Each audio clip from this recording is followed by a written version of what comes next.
Next up, I'd like to invite Supervisor Eric Marr on stage. He co-sponsored a resolution this past Tuesday to mark Justice for Vincent Chin Day today, June 23rd.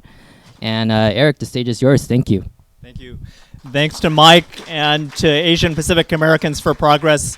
And I call it a newer generation of people that are fighting for justice for our communities. I was 19 years old when Vincent Chin was killed June 19th through the 23rd, 1982.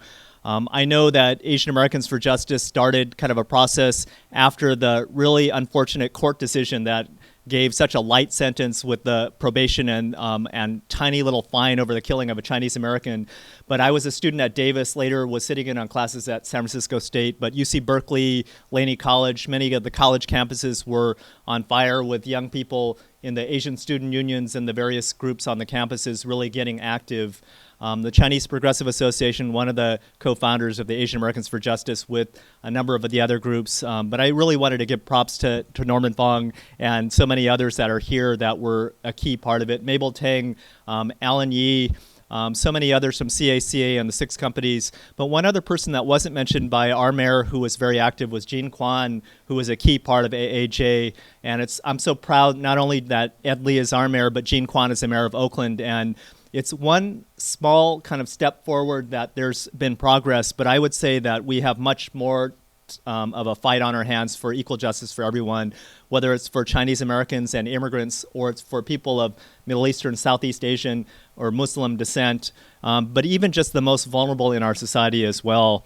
I wanted to say that in the 80s when I was active, Japan bashing was one of the main issues, scapegoating of immigrants and the vulnerable, and really a lot of Asian bashing. But today I think it's changed from Japan bashing to China bashing, and in some ways we have to pay attention to how the conditions have changed.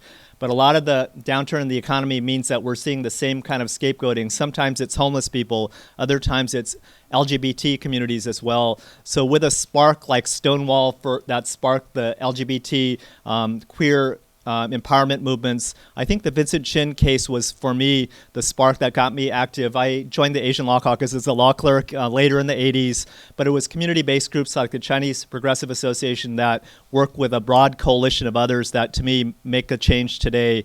I wanted to say that APAP and CAM, I still call CAM the National Asian American Telecommunications Association because I used to work with them as well.